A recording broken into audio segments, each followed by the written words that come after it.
안녕하십니까. 가업승계 전문 세무법인 신율입니다. 2022년도 세법 개정안이 나왔습니다. 일단 우리 이 세법 개정안을 어떻게 활용해서 우리 중소기업 가업승계에 어떤 영향을 미칠지 이거에 대해서 조금 구체적으로 알아보겠습니다. 사실 이 좀 세세한 요청도 좀 있으셨고, 우리가 그 가업승계에 있어서 우리 중소기업 어떻게 개정세법이 어떤 영향을 미칠 건지에 대해서 좀 심도 있게 알아보겠습니다. 자, 첫 번째는 가업 상속 확대죠. 여기에 지금 납부 유예 제도라는 게 생겼습니다. 그래서 이걸 어떻게 활용할 건지에 대해서도 우리가 고민을 해볼 필요가 있죠. 예. 이게 이제 새로 생긴 겁니다. 납부 유예 제도.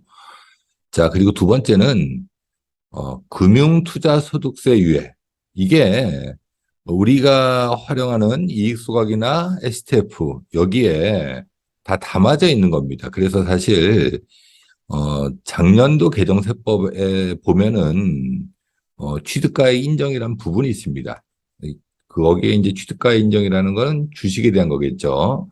주식에 대한 취득가액 인정이라는 부분이 있는데 이 부분이 약간 상충되는 부분이 있습니다. 자, 세 번째는 이제 뭐 다들 아시죠? 이제 저 말고도 여러분들이 영상을 올렸는데 법인세율이 인하되죠. 우리 중소, 중견기업에 한해서. 자, 네 번째는 우리 자회사 배당소득 입금 불산임입니다. 이게 뭐 이중과세 형평성 뭐 이런 것들 때문에 우리가 그 아버지 회사의 법인의 그 잉여금을 우리 그 자회사, 우리 지주회사에 옮길 때 세금을 좀 줄여주는 뭐 효과가 있죠. 이건 사실 특정 법인의 증여 이익에 우리가 많이 활용하고 있죠. 그 항목에 아주 쓰임새가 좋을 것 같습니다. 또 이제 내년에는 많은 회사들이 활용할 것 같습니다. 자, 그리고 이제 드디어 나왔네요. 이제 감액배당. 이제 감액배당이라는 것들은 이제 세금 없이 이제 비과세죠. 법인은 입금 불산임이고 개인은 비과세입니다. 이거에 대한 이제 한도가 신설됐죠. 자, 그 다음에 6번 이제 특례 제척기간, 이제 부가 제척기간이 새로 생겼습니다. 이거는 아마 명의신탁 때문에 생긴 것 같은데 사실 이 명의신탁이라는 거는 상당히 이제 주의해서 하셔야 됩니다. 자, 일곱 번째는 이제 종합소득세를 좀 세분화했죠. 그리고 여덟 번째는 이제 퇴직소득세를 인하했습니다. 그리고 아홉 번째는 이제 통합 고용세 이런 항목을 신설했죠. 자, 그래서 이 아홉 가지를 중점으로 해서 우리가 우리 중소기업의 가업승계에 있어서 개정세법이 어떤 영향을 미칠 건지에 대해서 알아보겠습니다. 자, 첫 번째, 뭐 다들 아시죠? 이제 법인세가 현행은 2억까지는 10%, 그리고 2억 초과분은 이렇게 이제 20%로 과세했죠. 그래서 3천억이 초과되면 25%로 과세했죠. 이게 사실 뭐 부자 감세냐 이 얘기 좀 있지만 어떻든 간에 이 지금 개정세법 안에는 우리 중소, 중견기업에 한해서 5억까지 이제 10%로 과세한다. 그리고 이제 단일화했죠. 그리고 200억까지는 20%, 그리고 200억 초과분에 대해서는 22%로 이렇게 과세하는 걸로 나와 있습니다. 자, 두 번째는 이게 뭐 입금 불산입이라 그래서 세금을 좀 이렇게 깎아주는 건데 어떻든 간에 우리가 현행은 일반 법인과 지주회사로 나눠서 이익 적용을 하는 거죠. 그렇지만 개정세법 안에는 이 일반 회사, 지주회사 구분이 없어졌습니다. 그래서 이제 30% 미만 단 한 줄에도 갖고 있으면 30% 이제 입금 불산이 된다는 얘기죠. 부분은 뒤에 가서 제가 다시 한번 말씀드리겠습니다. 자, 그리고 이제 세 번째는 통합 고용세 공제라는 게 신설됐습니다. 지금 이걸 활용해서 이제 경정 청구를 하고 있죠. 여기 보시면 이제 고용중대 세액공제, 그리고 사회보험료 세액공제, 세 번째는 경력 단절 여성 세액공제, 그리고 이제 정규직 전환 세액공제와 육아휴직 복귀자에 대한 세액공제, 이렇게 다섯 가지 세액공제가 있는데, 자, 이게 이제 통합된 겁니다. 이게 이제 새로 생긴 게 아니라 기존에 있는 세액공제를 이제 통합해서 이제 두 가지로 기본 세액공제 해서, 만일 우리가 이제 청년을 채용했다 그러면 1,100만 원. 이제 상근부터 보시죠. 상근은 700만 원에서 수도권 같은 경우는 750, 그리고 지방은 770에서 950, 그리고 또 청년을 뽑았다 그러면 이제 1,450만 원, 이렇게 이제 1,100만에서 확대된 거죠. 그리고 이 청년이란 범위도 조세특례제한법상에는 만 29세 미만이죠. 그렇지만 이거를 확대해서 이제 34세까지 해서 이제 청년의 범위를 넓혀줬죠. 정규직 전환 세액공제하고 육아휴직 복귀자에 대한 세액공제, 이 두 가지를 통합해서 이제 추가 공제, 이렇게 이제 두 단계로 한 겁니다. 그래서 공제 한도도 기존에는 이제 1,000만 원이었지만 지금은 1,300만 원까지. 사실 이 정규직 전환 세액공제는 세액공제 받는 업체들이 거의 없습니다. 우리 대부분 중소기업들 자문하시는 분들이 세무, 노무 전문가가 아니다 보니까 이 부분을 어떻게 쓰는지를 모르죠. 예. 사실 이런 걸 보면 세법이, 좋은 세법이 있어도 이걸 활용을 못 하시는 경우들도 사실 상당히 많이 있습니다.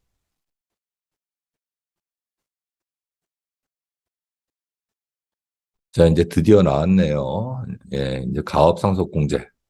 가업상속공제가 이제 확대됐습니다. 우리 중소기업, 현재는 매출액 4천억 미만만 이 제도를 쓸 수 있었는데, 지금은, 그러니까 지금이라는 거는 좀 아니고, 이제 내년부터는 매출 이제 1조 원까지, 1조 원까지 이제 공제를 받을 수 있죠. 이 제도를 채택하면. 그리고 지금은 이제 10년 이상 영위하면 200억, 300억, 500억이었지만 23년도부터는 10년 이상 400억, 20년 이상 600억, 그리고 이제 30년 이상, 이 30년 이상 기업일 경우에는 이제 1,000억까지 한도를 늘려놨습니다. 그리고 또 피상속인 지분 요건도 최대 주주가 50%에서 이제 40%로 상향됐죠. 그래서 원활한 가업 승계를 할 수 있도록 제도가 바뀌었습니다.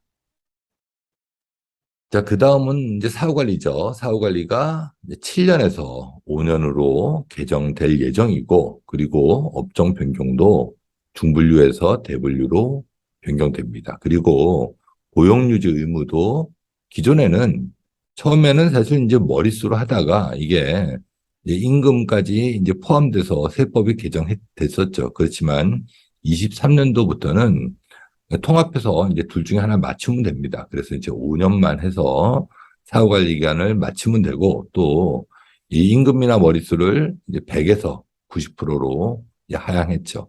그리고 자산 유지 의무도 20% 처분하는 거는 인정해 줬지만 앞으로는 이제 40% 이하로 처분해도 이 사후관리 요건이 이제 완화된 겁니다.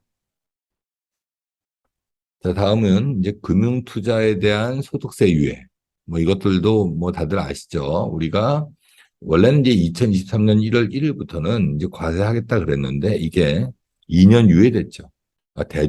대주주라는 이름이 없어지고 이제 고액주주로 바뀌는 거죠. 그래서 지금은 한 종목당 이제 10억, 그리고 또 기타 친족 포함해서 이걸 다 판단했는데, 앞으로는 이 코스피, 코넥스, 코스닥에 대한 이 규정이 삭제되고, 또 종목당 100억, 그리고 또 이 판정 기준도 기타 친족이 아니라 본인에 한해서 이렇게 이제 변경이 됐습니다. 이게 사실 우리 그 금융시장이 이렇게 성장했나? 이런 생각도 듭니다. 자, 그리고 이제 소득세율이 약간 개편됐죠. 그래서 지금은 1,200만 원까지 6%, 그리고 4,600만 원까지 15% 이렇게 세율을 적용했는데 2,200에서 1,400으로 6% 그리고 또 4,600만 원까지가 5천만 원까지 해서 15%로 과세하는 거죠. 사실 이렇게 되면 뭐 세금이 아마 8천만 원 정도 수령하시는 분들은 한 3, 40만 원 정도 이렇게 세이브가 된다. 이렇게 이제 발표하고 있는 것 같습니다. 자, 그 다음에는 이제 지방 이전 기업에 대한 세제 지원 제도. 원래 있었죠.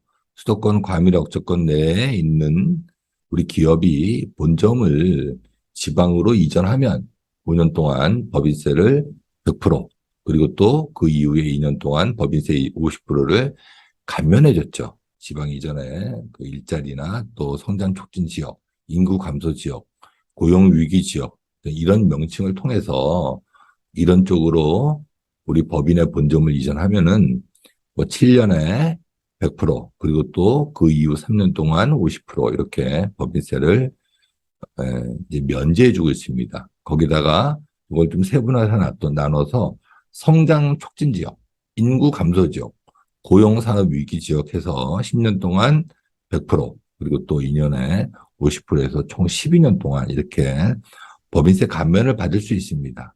사실 이게 이 세 감면을 받는 것 때문에 지방으로 이전한 기업들도 꽤 있습니다. 네. 자, 그리고 이제 부동산 세제는 제가 이걸 뭐 다룰 건 아닌데 어떻든 간에 이제 관심이 많다 보니까 예, 종합소득세 현행은 6억까지 비과세죠. 그리고 또 2022년 한도로 해서 11억까지 그리고 2022년 한시적으로 1세대 1주택자 같은 경우는 11억까지 비과세 했었죠. 거기에 또 3억 원을 추가해서 특별공제를 받았습니다. 그렇지만 2023년도부터는 이제 9억 그리고 또 1세대 1주택자는 12억까지 이렇게 이제 공제를 해주고 그리고 그 이후에 초과되는 부분에 대해서는 종부세를 이제 매기겠다는 겁니다. 사실 기존에 있던 법으로 다시 회귀했다고 보시면 됩니다. 그래서 지금은 1주택자나 다주택자나 구분을 두지 않고 최대 이제 2.7%까지만 과세하겠다는 거죠. 그래서 우리가 이제 법인을 활용해서 주택을 매매하는 것도 실효성이 어느 정도 생겼다고 할 수 있습니다. 자, 그러면 2022년도 우리 세법 개정안을 보고 우리가 어떻게 컨설팅 해야 될지, 우리 기업을 어떻게 해야 될지 좀 보시죠.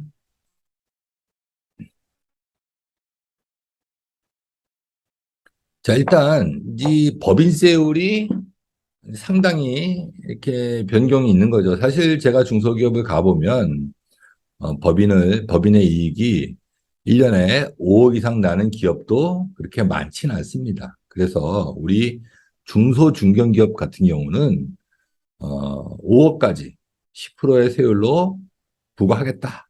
사실 이렇게 되면 한 5억 정도 법인의 이익이 생기는 기업은 한 3천만 원 정도 이제 법인세율이 3천만 원 정도 이제 법인세가 세이브가 되죠.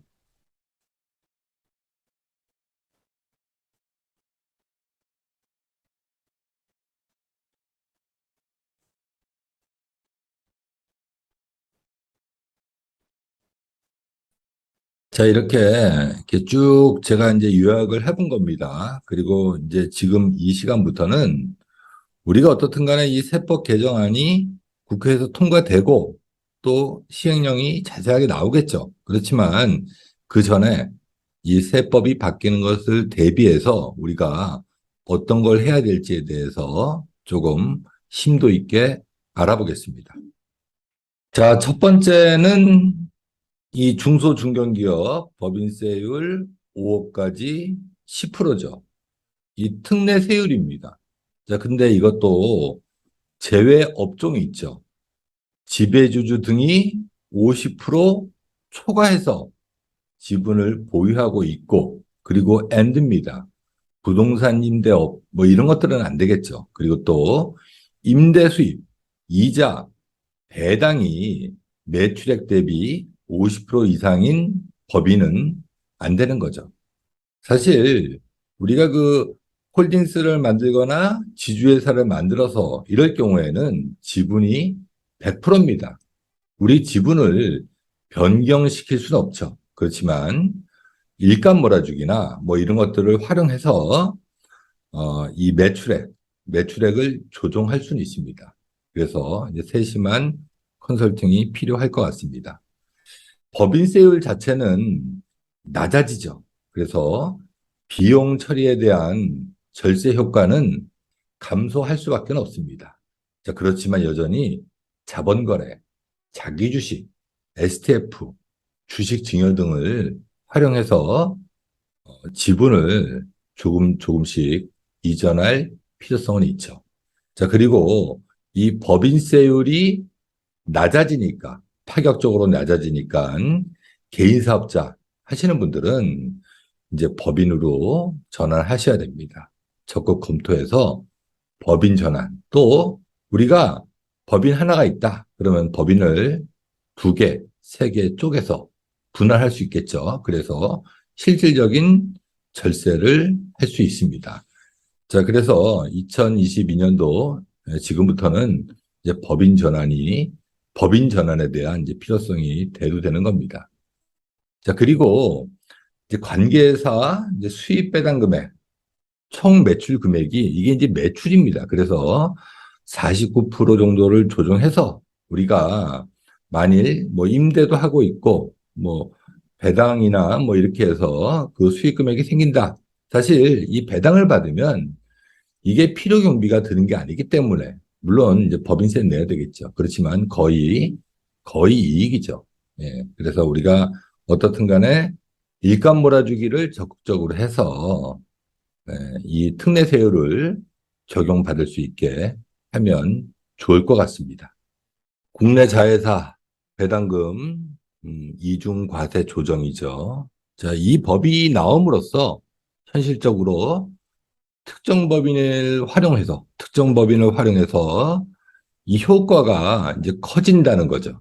예, 그래서 차등 배당을 한다든지 아니면 채무 면제 이익을 활용할 수 있죠. 그리고 또 가수금을 또 넣어서 또 어떤 분도 법인의 가수금을 넣어서 부동산을 샀습니다. 예, 이렇게 되면 그러니까 지금이죠. 2023년도부터는 1%만 갖고 있어도 30% 입금 불산입 되는 거죠. 그리고 30%만 갖고 있으면 80%. 예를 들어서 2억을 배당받았다. 그러면 2억에 80%니까 1억 6천만 원은 비과세고 4천만 원에 대해서만 법인세를 낸다는 거죠. 그래서 이제 특정 법인의 이 활용에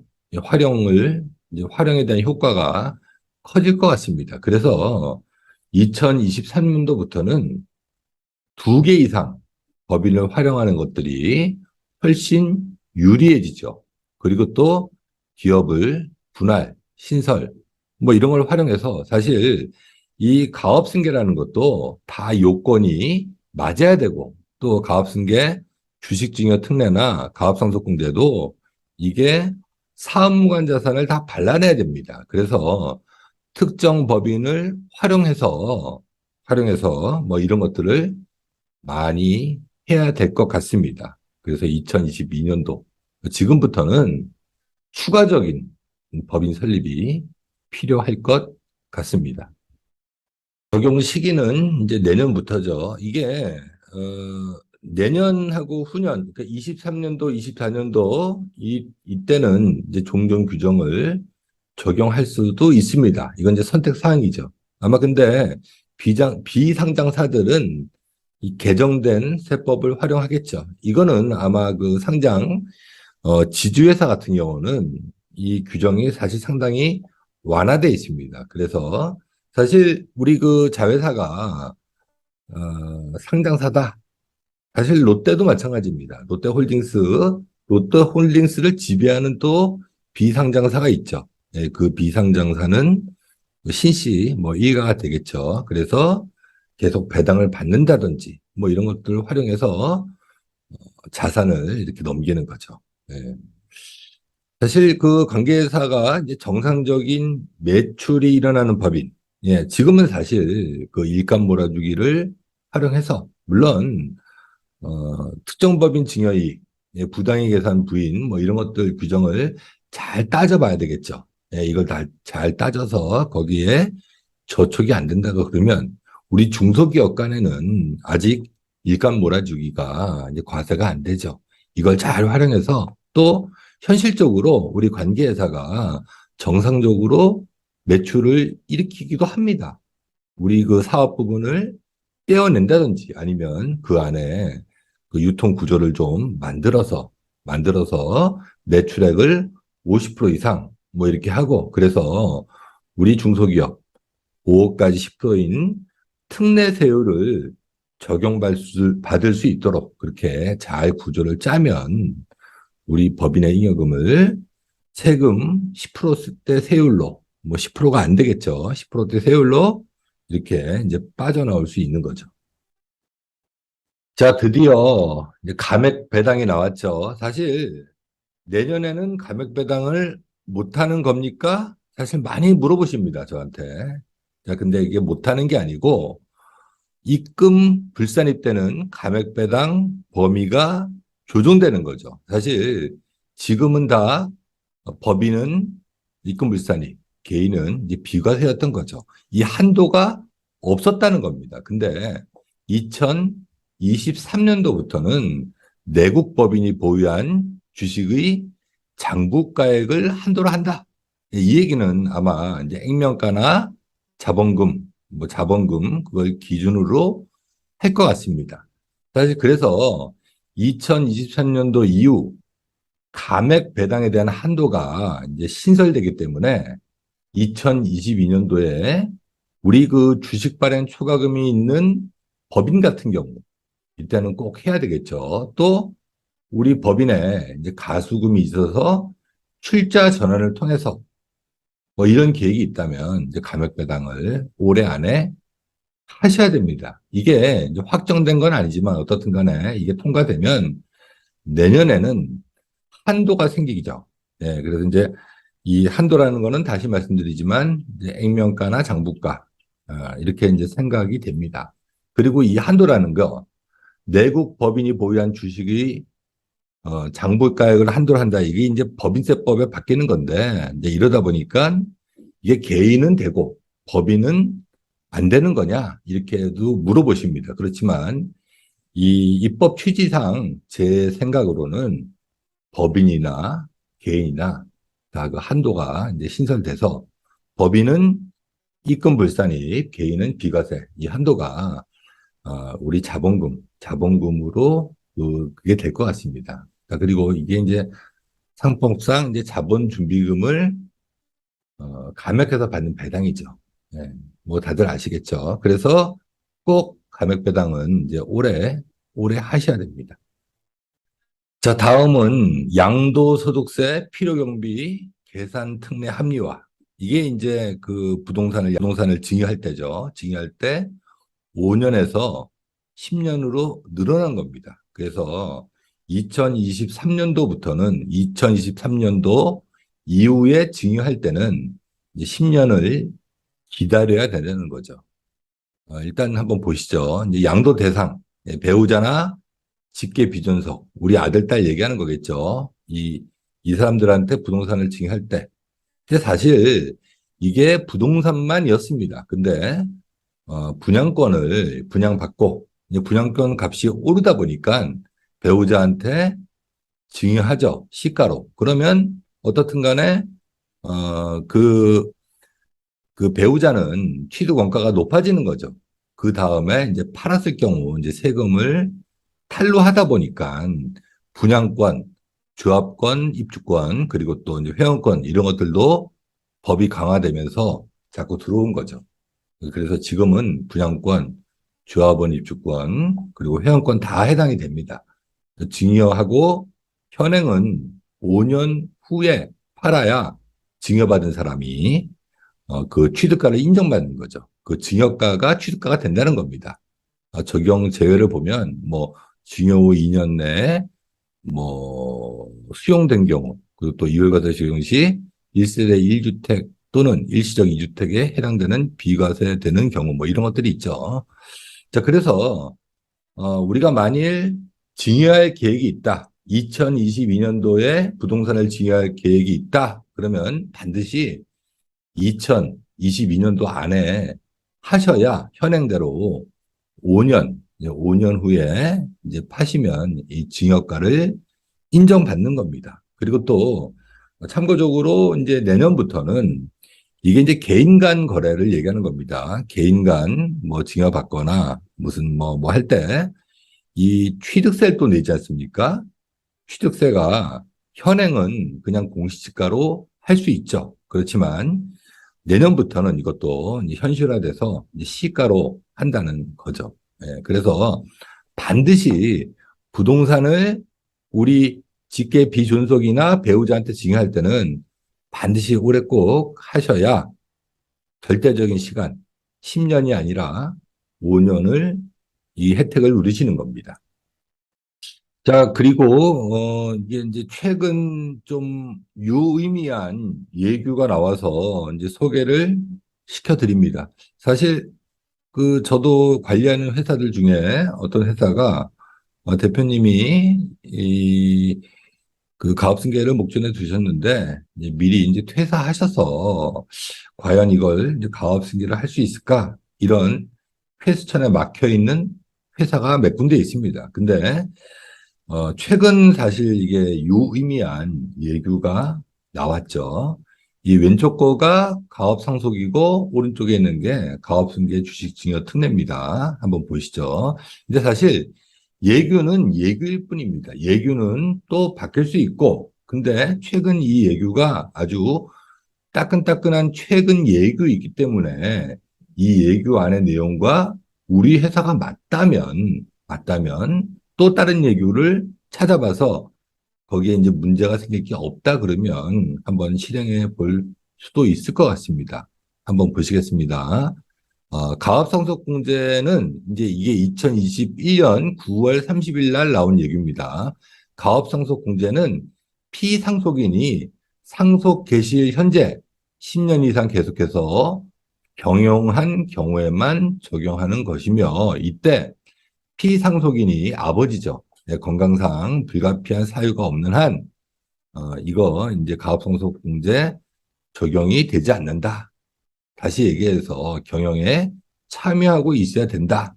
이런 얘기가 있었는데 불과 1년도 안 된 2022년 5월 30일 또 다른 해석이 나온 거죠. 상속 개시 현재 피상속인 아버지가 가업을 경영할 것은 가업 상속 공제 요건이 아니다. 예, 이게 사실 아주 의미 있는 얘기입니다. 또 오른쪽 것도 보시죠. 조세특례 제한법 30조 6에 따라 가업의 승계에 대한 증여세 과세 특례 적용 시 증여자인 부모, 아버지가 반드시 증여일 현재 가업에 종사해야 되는 것은 아니다. 이런 얘기가 나온 겁니다. 자, 이것도 우리 회사랑 맞춰봐야 됩니다. 이 예규를 그 안의 내용을 잘 읽어보시고 이게 우리 회사와 요건이 맞다. 그러면 우리가 시도해 볼 만하죠. 저도 사실 이 예규를 보면서 이제 뭐 이런 생각을 하는 거죠. 대표 이사직을 미리 승계하고 퇴직을 하고 퇴직금은 정산을 하면 퇴직금이 한 몇십억 된다. 그러면 당연히 우리 회사 주식 가치는 떨어지죠. 그러면 이때 그 이후에 가업승계 주식증여 특례가 가능하다. 이렇게 해석되는 거죠. 자, 이렇게 되면 저리의 서열로 더 많은 주식을 줄 수 있다는 겁니다. 그래서 이것도 우리 회사와 여기에 나와 있는 이 예규가 맞다면 한번 해볼 만한 겁니다. 자, 다음은 명의대여에 대한 부가 특례가 새로 생긴 거죠. 이게 아마 명의신탁 해지 때문에 이제 생긴 것 같습니다. 그래서 이 안이 나온 이후로 사실 몇 통의 전화를 받았는데 이제부터는 명의신탁 소송을 하지 못하는 게 아닙니까? 이렇게 이제 물어보시는데 이제 그건 아닙니다.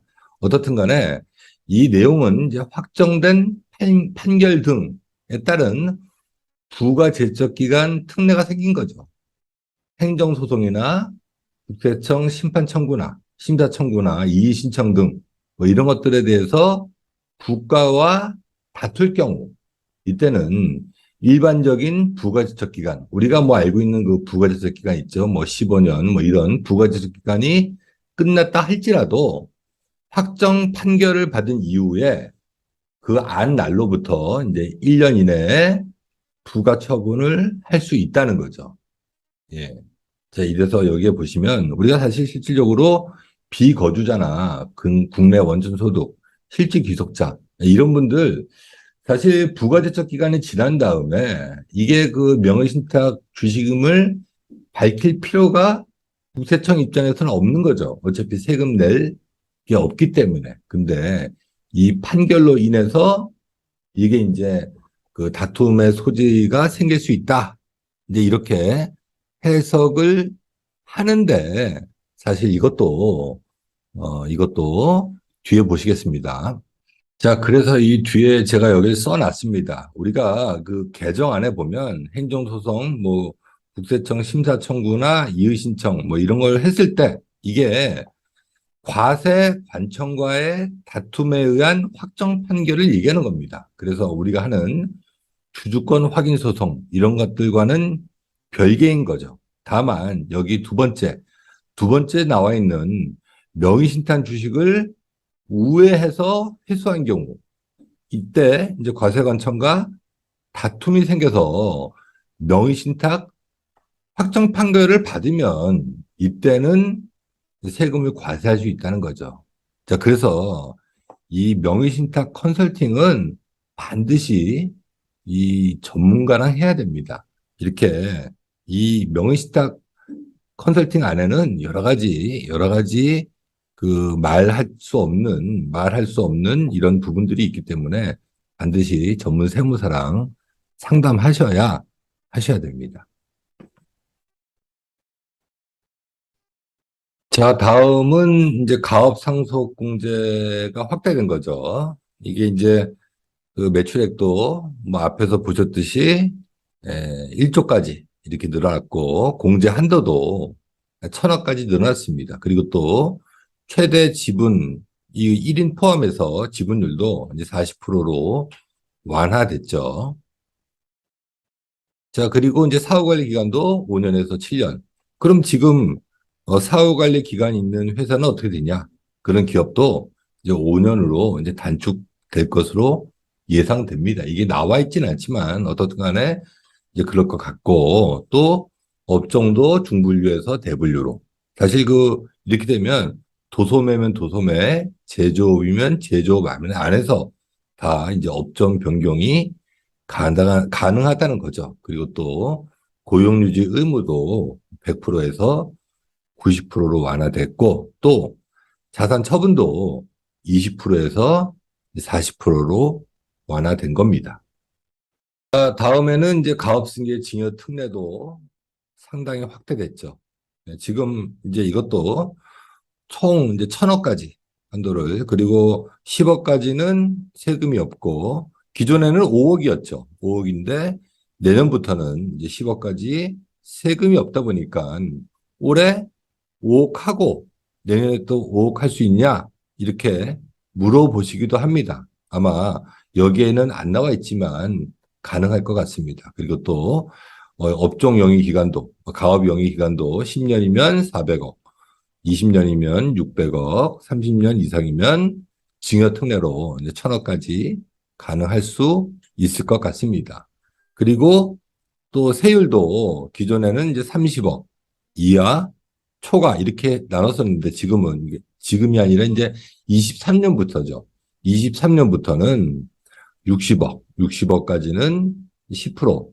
그러니까 거의 70억을 가져와도 징역 특례로 가져와도 10% 안짝으로 끝낼 수 있는 거죠. 그리고 또 사후관리 기간도 7년에서 5년, 대표이사 취임 이 의무도 5년 내가 아니라 이제 3년 내로 그리고 대표이사 유지 기간도 7년에서 5년으로 줄어들고 또 업종도 중분류에서 대분류로 상당히 이제 좋아졌죠. 2023년도 1월 1일 현재 사후 관련 기업 이 경우에는 아마 예외가 될 것 같습니다. 우리가 대표이사 취임을 아직 안 했다. 그러면 이제 종종 규정에 따라서 5년 안에 취임하면 될 것 같습니다. 물론 이 지분을 이제 팔면 안 되겠죠. 사실 이렇게 되면 상당히 이제 좋아지는 거죠. 자, 다음으로는 이제 납부유예 제도죠. 징역세 납부유예 제도. 이게 이제 새로 생긴 건데, 이거는 징역 특례를 하던, 납부유예를 하던 둘 중에 하나를 선택하는 겁니다. 그리고 또 중소기업만 해당이 되는 거죠. 사실 이 납부유예라는 거는 세금을 안 낸다는 거죠. 사실 그래서 우리가 좋다고 할 수 있지만, 이거는 또 좀 봐야 될 것들이 있습니다. 가업승계 징역 특례 요건 시 이게 이제 충족이 돼야 되고 또 요건이 있습니다. 그리고 또 이 요건 안에는 납부 유예 제도를 선택할 수 있죠. 그리고 주식의 양도 상속 증여하는 시점에 그때까지 이제 증여세를 납부하지 않고 이 주식을 처분할 때 양도 상속할 때 이 세금을 납부해야 된다는 거죠. 이 증여세 납부세액은 이게 이제 유예되는 납부세액은 가업승계 주식증여랑 똑같습니다. 총 증여재산 가액 중에서 가업에 상당하는 자산만 그리고 이 사후관리도 이 납부유예제도 사후관리가 따로 있습니다. 그래서 이것도 5년이고 고용유지 의무도 이제 70%죠. 70%좀 완화됐다고 볼 수는 있죠. 그리고 또 이 수증자가 가업에 종사해야 되고 다만 대표이사로 재직해야 되냐? 뭐 이거는 나와 있지는 않습니다. 그래서 대표이사로 재직하지 않아도 이제 될 것 같죠. 근데 이 납부유예라는 거는 이거는 어 조세특례제한법에 나와 있는 게 아니기 때문에 이거는 일반 증여로 봐야 될 것 같습니다. 이게 이제 정확히 나와 있지는 않지만 어떻든 간에 징역특례는 이게 이제 10년이든 100년이든 합산하지 않습니까? 근데 이 납부유예제도는 이제 10년이 지나면 그 세금 뭐 세금은 언젠간 내야 되겠지만 합산하지는 않을 것 같습니다. 그래서 이것도 좀 자세히 나와야 뭐 저희가 이것도 이제 어떻든 간에 근데 이게 이제 또 맹점은 이 납부유예 제도를 이걸 실행하고 그리고 이제 가업상속공제를 할 수 없다는 겁니다. 그래서 우리가 징역세 납부 유예 제도는 신중히 선택해야 되고 우리가 가업상속공제를 간다. 그러면 가업승계 주식증여 특례를 하고 그리고 이제 가업상속공제를 하는 게 맞지 않나 그렇게 생각이 됩니다. 그리고 또 제가 또 이해가 좀 안 가는 것 중에 하나가 이게 이제 주식을 처분할 때 이자 상당의 이 가산세를 내야 된다는 건데, 우리가 이제 어떻든 간에 이 납부 유예를 받았는데 가산세를 내야 되나? 이런 생각이 들고, 또 이 납부 유예를 받으면 우리가 그 세금을 낼 때, 이걸 갖다가 이월과세, 이거 세금을 낼 때, 우리가 어떻든 간에 나눠낼 때 같은 경우는 담보를 제공하지 않습니까? 이것도 담보를 제공해야 되나, 이렇게 이제 생각이 들기도 합니다. 어떻든 간에 이거는 시행령이 자세하게 나오면 그때 좀 심도 있게 한번 다뤄보겠습니다.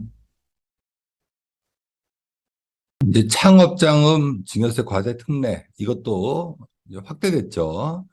일단 이것도 이제 한도가 50%, 한도가 이제 50억이죠. 50억 한도로 5억 공제 후 10%의 세율로 그리고 또 어, 10명 이상 고용하면 이제 100억까지 이제 10%의 세율로 이렇게 해주는 겁니다. 근데 여기서 제일 중요한 거는 4번이죠. 종전 사업장, 아버지가 하는 사업장에 자산을 인수해서 창업하는 경우는 안 된다. 그렇지만 그 비율이 50% 초과될 경우만 해당이 되는 거죠.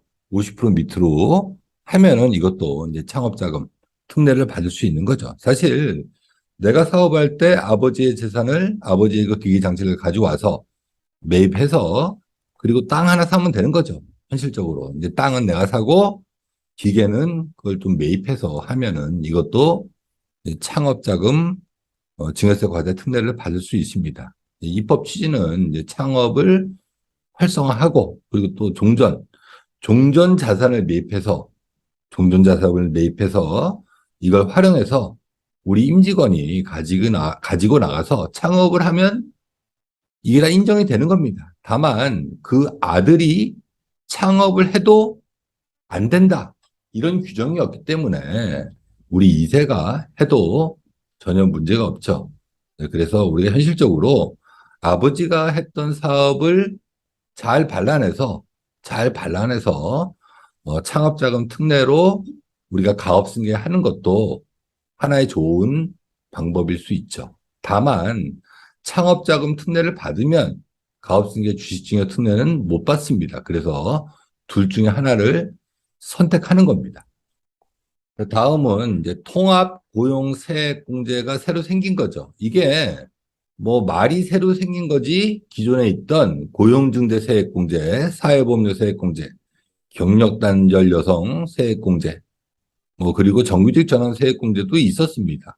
이 부분을 통합해서 이제 기본공제와 추가공제 두 개로 나눈 거죠. 그래서 현실적으로 우리가 수도권 과밀 어채권역 안, 이제 서울이나 이제 수도권에 기업이 있는데 우리 직원을 뽑으면 850만 원의 법인세 절세 효과가 있죠. 물론 여기서 이제 농수세는 따로 내야 되겠지만, 그 실질적으로 이제 비교해 보면 이렇게 어 850, 그리고 또 1300 이렇게 추가 공제를 받다 보니까 청년을 하나 채용했을 때 기존에는 3년 동안 뭐 2,400만 원 이렇게 절세 효과가 있는데 앞으로는 어떻게 되냐 이렇게 물어봤을 때 국세청 예규 답변에는 한 4천만 원 정도 절세 효과가 있다. 확대돼서 우리가 세액 감면을 해준다. 이런 취지로 나와 있는 거죠. 사실 그래서 경정 청구 이 이슈도 계속 될 것 같습니다. 자, 그 다음에는 이제 퇴직소득세를 완화했다.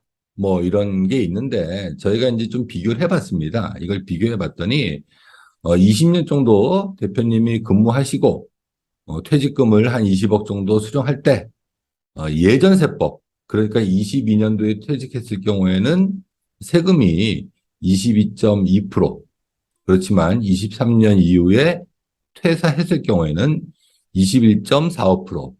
사실 이게 이제 크게 크게 그 퇴직금 뭐 세법이 완화되지는 않았습니다. 그렇지만 어떻든 간에 이 퇴직금에 관한 컨설팅은 앞으로도 필요할 것으로 생각됩니다.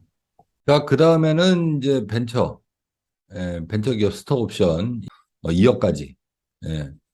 5천만 원까지는 비과세입니다. 그렇지만 이게 이제 2억까지 늘어났죠. 그리고 누적해서 5억까지 이렇게 이제 비과세.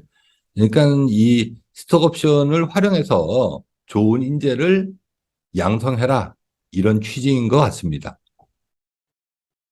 자, 다음은 가업상속 연부연납 확대됐죠. 이 제도가. 이제 기존에는 우리가 뭐 최대 주주 뭐 이런 것들이 있었죠. 예, 지분이 50% 이상일 경우에는 일단 이제 50% 미만일 경우에는 3년 거치, 7년 나눠서 내는 거고 50% 이상일 경우에는 5년 거치 그리고 10년 뭐 이렇게 해서 나눠내는 걸로 이렇게 됐었는데 이게 그냥 통합해서 지금은 20년 동안 연부연납할 수 있습니다. 그래서 10년 거치 10년 동안 나눠내는 걸로. 그래서 우리 그 가압상속할 때 이 상속세 부담을 좀 줄여주겠다. 뭐 이런 취지에서 나온 거죠. 여기 이렇게 놨으니까 한번 읽어보시면 좋을 것 같습니다. 다음은 영농 상속공제죠. 어떤 분이 저한테 물어보십니다. 농업회사법인 요새 많이 하죠. 농업회사법인은 가업상속공제 받을 수 있냐? 받을 수 없습니다. 농업회사법인은 영농상속공제를 받으셔야 됩니다. 여기 보시면 농업, 임업, 어업에 종사하는 피상속인이 영농상속공제 대상의 재산을 상속하는 경우 상속세 과세가액에 대한 자산가액을 공제한다. 그래서 이 요건도 사실 상속 개시일 이전 2년 뭐 이게 이제 10년으로 강화됐죠. 그리고 또 우리가 그뭐 연작거리 뭐 그런 게 있지 않습니까? 그게 이제 예전보다 좀 늘어났죠. 그래서 지금은 이제 30km 이렇게 해서 이 안에 거주해야 되죠. 그리고 공제 한도도 원래는 20억이었는데 2023년부터는 30억으로 늘어나는 거죠. 자, 그리고 여기 보시면 이제 공제 배제가 있죠. 이거는 가업 승계도 똑같습니다. 피상속인 또는 상속인이 탈루, 회계 부정, 징역형, 벌금형 뭐 이런 경우에는 영농상속공제가 안 됩니다. 가업 승계도 안 되죠. 그래서 이렇게 얼마 이상 뭐 이게 나타나면 검찰에 우리가 고발되죠. 제가 알기로는 한 3억 정도로 알고 있는데 이럴 경우에는 이게 이제 10년 동안 이런 게 있었다 그러면 이런 경우는 이제 영농상속공제, 가업승계 주식증여 특례, 가업상속공제를 못 받습니다. 그래서 반드시 이런 세무적인 행위를 할 때는 전문 세무사랑 하셔야 이게 후회할 일이 안 생기는 겁니다. 반드시 이제 세무사랑 하셔야 되는 겁니다.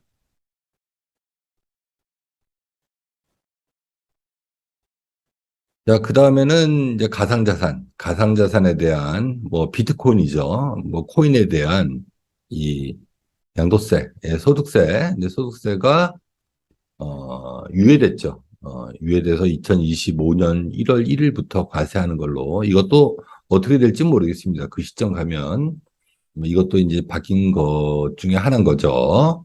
자, 그리고 이것도 뭐 이게 이제 아마 그 태아도 상속세 이제 인적공제 대상이 된다는 거죠. 기존에는 이제 자녀만 됐었는데 태아까지 포함돼서 이제 공제를 해주겠다는 겁니다.